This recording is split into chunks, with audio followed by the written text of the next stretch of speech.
bumped every other station, so whatever people were watching, they're not watching it anymore.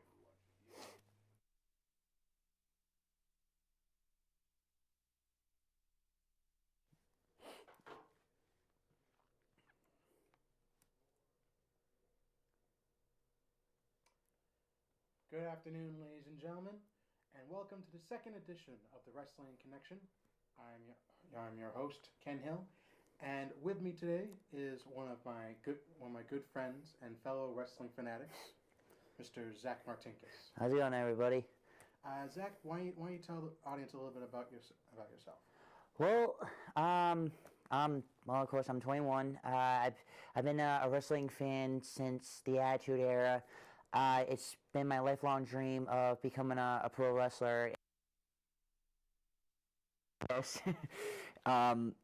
And I've followed the WWE even when I was during the WWF. I followed Impact, and I am just a huge fan of professional wrestling, and this is just something I've always wanted to do, and I'm hoping maybe someday I can have that opportunity to be part of that. That's great. Do you have a couple of favorite wrestlers? Well, anyone you consider an inspiration? Oh, jeez. Without a shadow of a doubt, Stone Cold Steve Austin. He was, without a doubt, my all-time greatest. He just, every single time he came out into the ring, you knew he was going to do something crazy. You knew he was going to do something crazy. You knew he was going to absolutely get the bosses completely mad at him.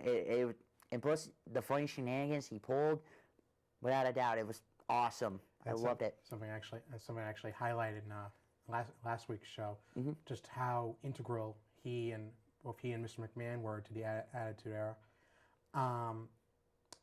Speaking of the Attitude Era, one of its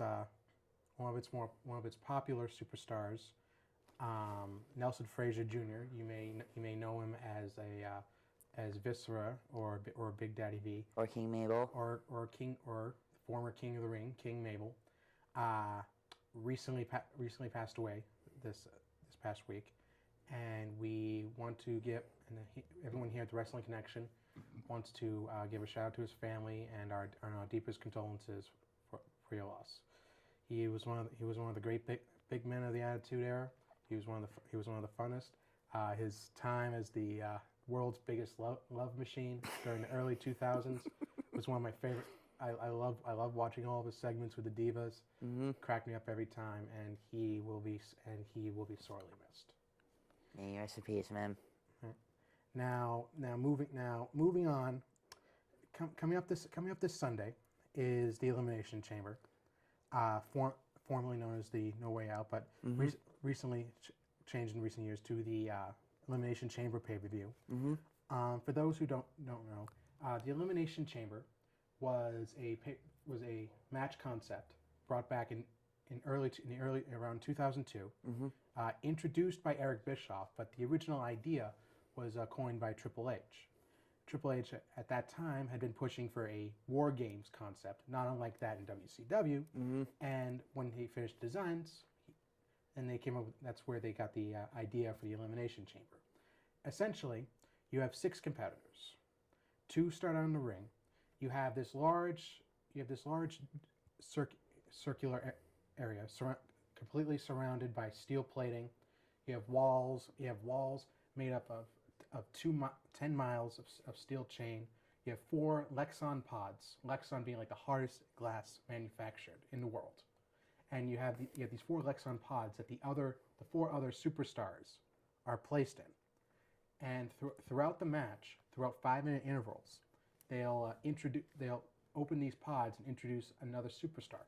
So it could go from being a one-on-one match to a triple threat match to a fatal 4-way, just to one big scrummer match if all 6 competitors end up in there. At any time during the match, a superstar can be eliminated either via pinfall or submission. And essentially, whoever is the last one left standing after all 5 other superstars have been eliminated is the winner. Now, typically, the Elimination Chamber is used to decide number 1 contenderships to world championships, or it decides world champions themselves, and that's no different this Sunday. Right. This Sunday, we have a Elimination Chamber match for the WWE World Heavyweight Championship. It's going to be the champion, Randy Orton, versus John Cena, versus Daniel Bryan, versus Sheamus, versus Christian, versus Antonio Cesaro. And we'll go into that a little bit later. But for right now, let's go into the undercard, the pay-per-view itself. Mm-hmm. The kickoff match, the pre-show match, if you will, is the Brotherhood, the Rhodes brothers, Cody Rhodes and Goldust, versus the team of Ryback and Curtis Axel. Better known as Rybaxel. Rybaxel, a cute little name that the commentary team came up with on Raw. So I mean, do you feel like that the Rhodes brothers are kind of like a crossroads here, so to speak? Like, there's been all these rumors about a brother versus brother match for WrestleMania. You're wondering, I mean, who's going to be the one to throw the other through the proverbial barbershop window? Who's going to be the one to do? Who do you think would be the one to do it? Well, I guess it all depends on the ego, or mainly who has more to give up for that ego. I mean, you have Goldust, who appeared a few months ago after God knows how many years he's been gone. And then you have Cody Rhodes, a former WWE Tag Team Champion, a former Intercontinental Champion. Honestly, I seriously think Cody would definitely pull that card up because he's trying to egg on for more success. I mean, maybe it could be Goldust because he's trying to regain what he once had. Exactly. And for those who have been watching WWE in the past few months, this has been a completely revitalized Goldust. He has looked better than he has ever had in his entire career. Even when he came back in 2002, over 10 years ago, he has never looked better. He is slimmer. He is more athletic. We've seen him pull up. This is a 40-year-old pulling off hurricane ranas in the ring and doing flipping sentons over, which is dangerous for guys half his age. Very true. And yet Goldust pulls this off like no one's problem. Mm-hmm. Now, here's how I feel. In the last two Royal Rumble pay-per-views, up until 2014, Cody was always the one to eliminate Goldust. Mm-hmm. Goldust would make a surprise return, but Cody would be the one to eliminate him. Right. And now at 2014 Royal Rumble, Goldust, albeit unintentionally, eliminated Cody. So we're wondering, is there going to be dissension come the Sunday pay-per-view, and will that factor in to their match against Rybaxel? Probably. I would not be surprised if that were to happen. I mean, like you said, here you got Goldust, who is now 40 years old, doing moves you've never seen a guy like in his stature be able to do. She even shocked me a few times, and my jaw dropped every time. But I think, honestly, I really do think that Goldust might definitely be the crossroad factor in that, because he's trying to regain his glory days.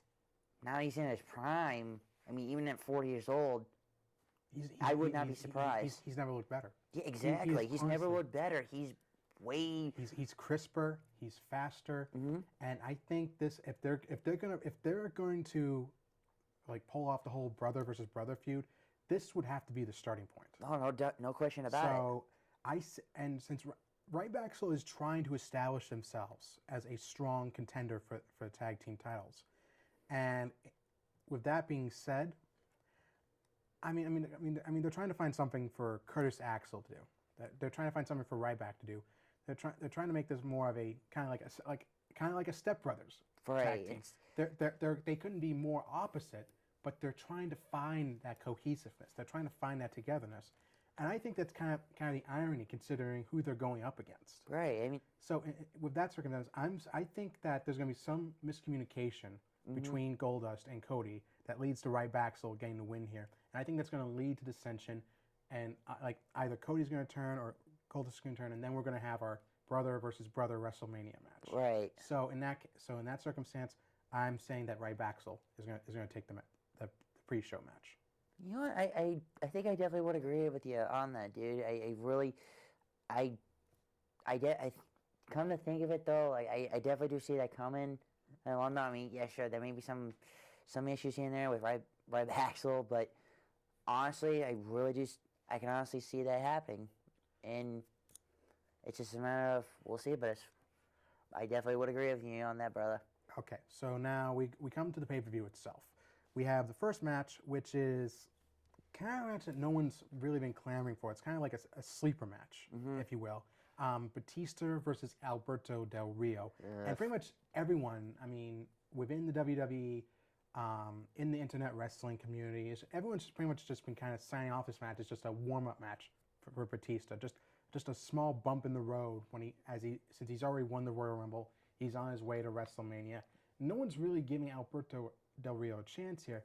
And the other thing is, when no one gives Del Rio a chance, that's usually when he pulls off a victory. It's when you least expect it.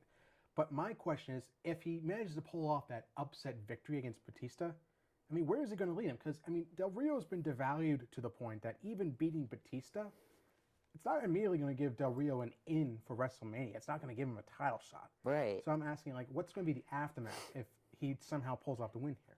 But the other thing is,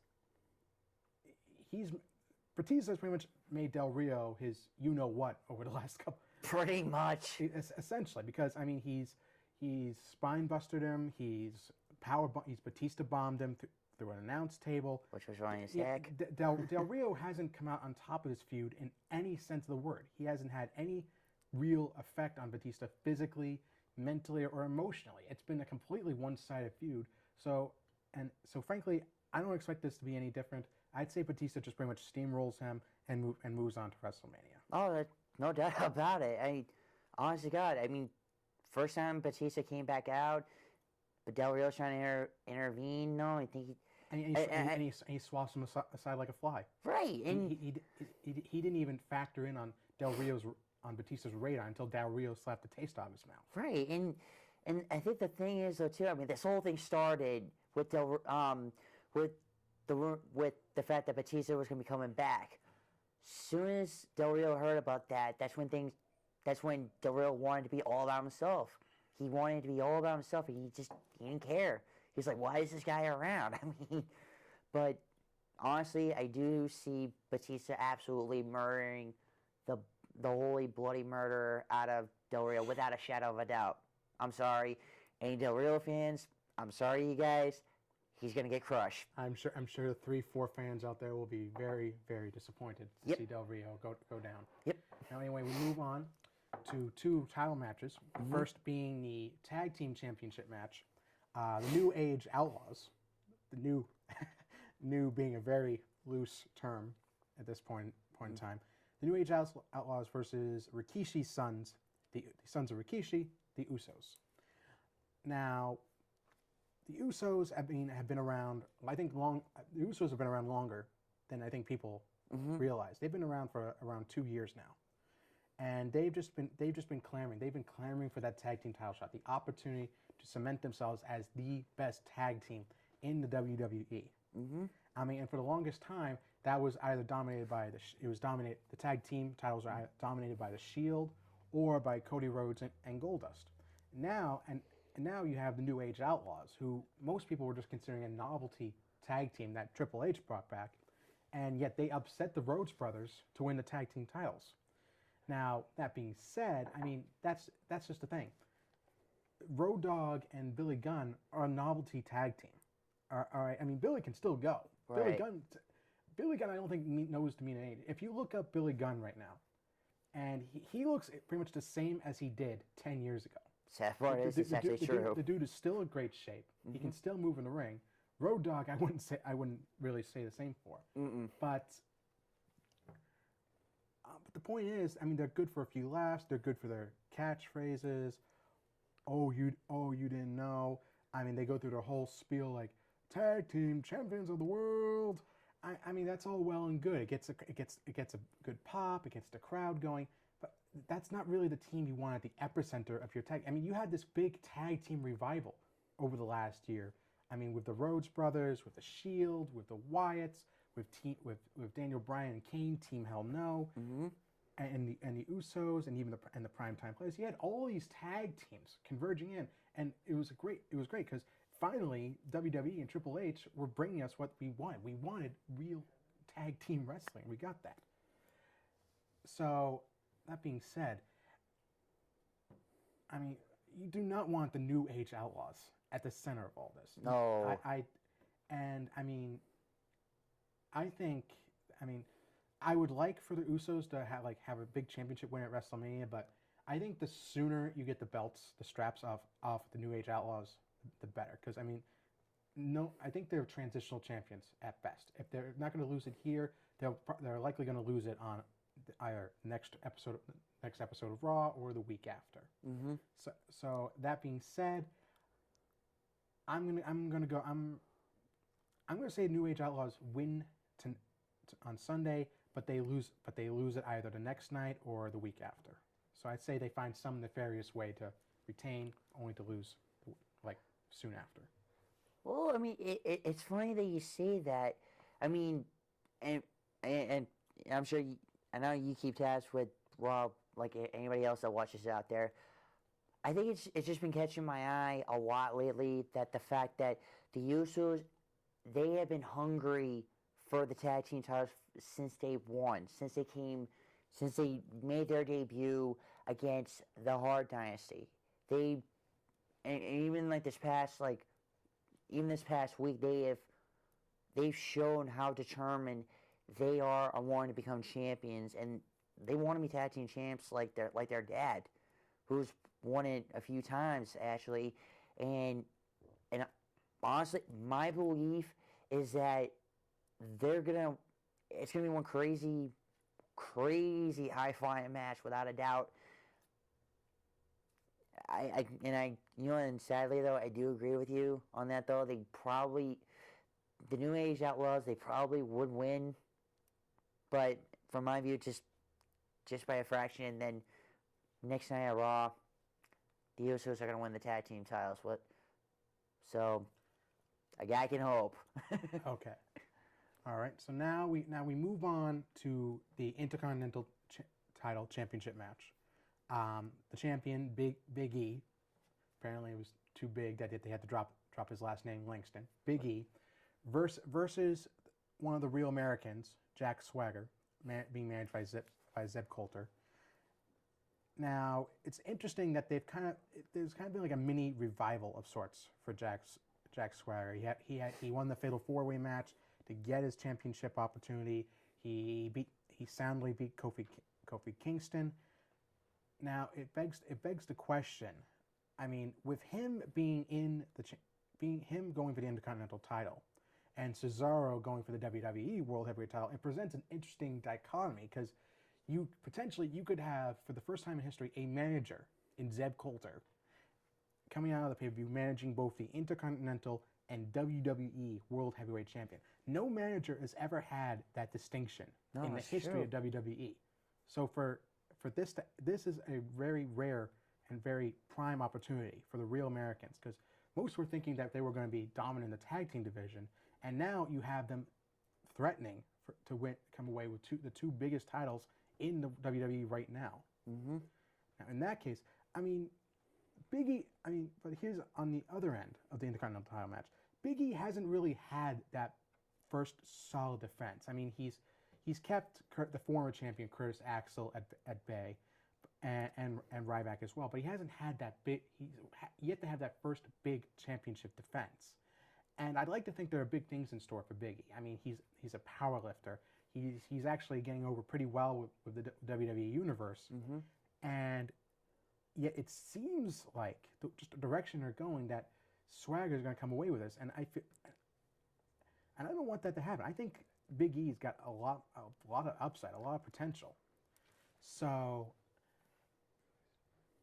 I think that Big E is going to. I think it's going to be a really close match. It's going to be very physical. I think there's going to be a lot of technical aspects to it, particularly with Swagger in there.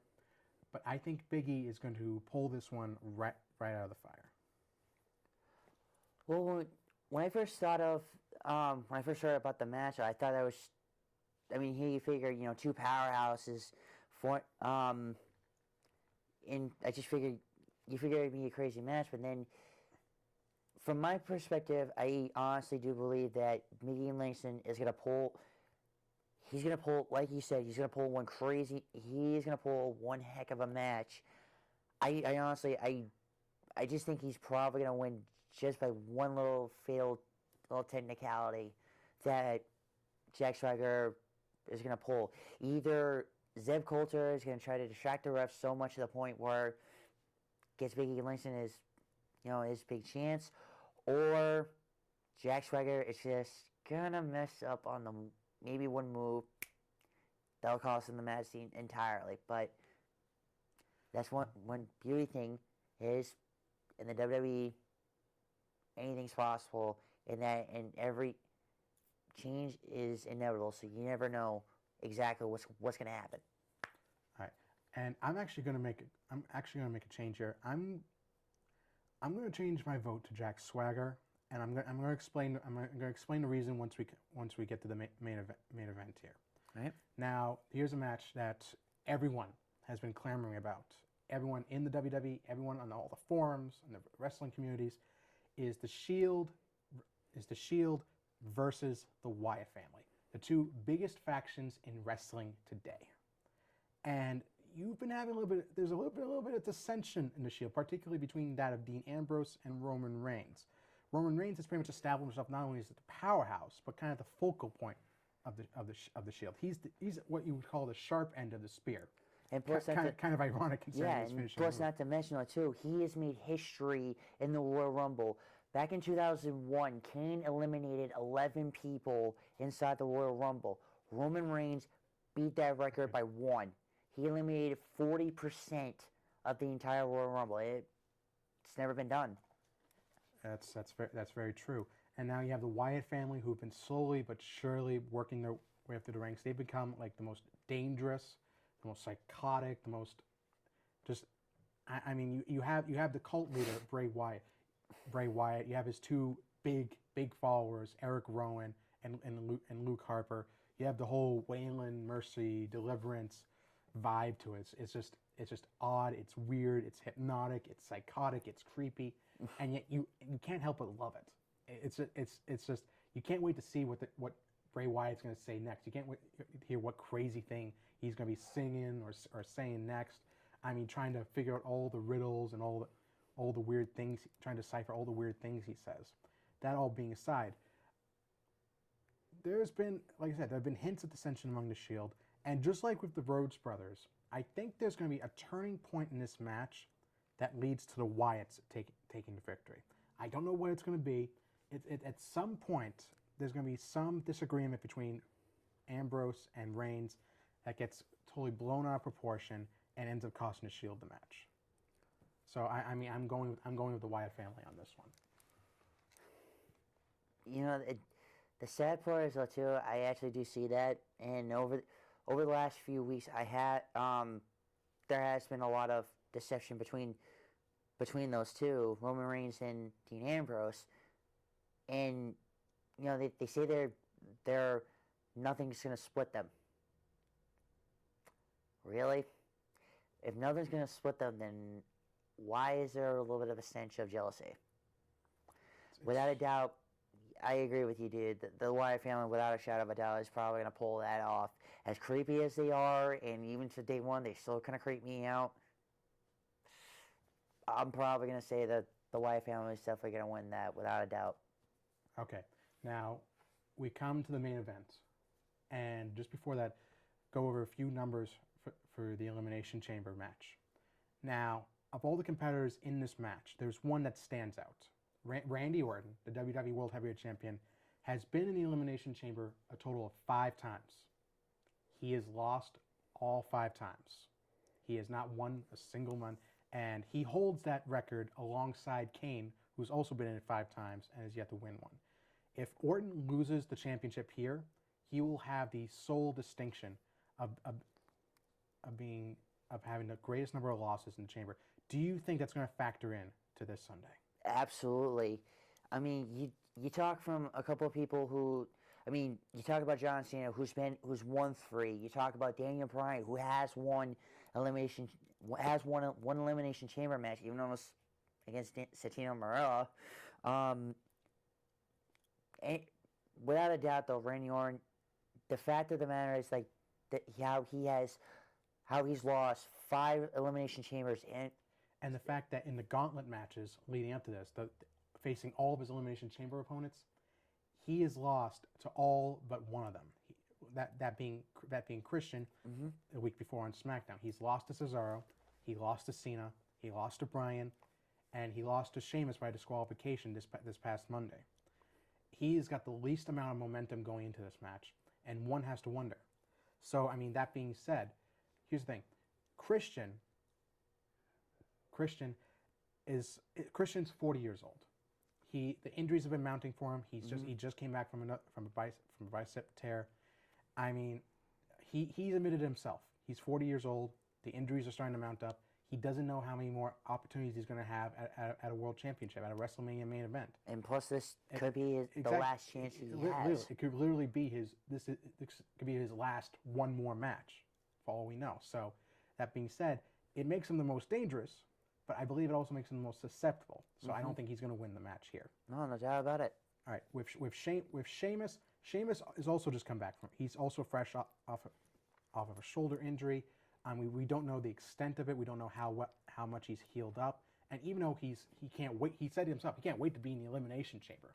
It's something where a brawler like him believes he can thrive. But how we know that the first risk he takes isn't going to jar that shoulder? We don't know. Plus, we saw this today on SmackDown that Christian, after losing to Sheamus in their one-on-one match, knocked him off the turnbuckle when he was celebrating. So Sheamus could have a potential shoulder injury. He could have further exacerbated it. Right. So I don't think he's a very outside shot. Nah.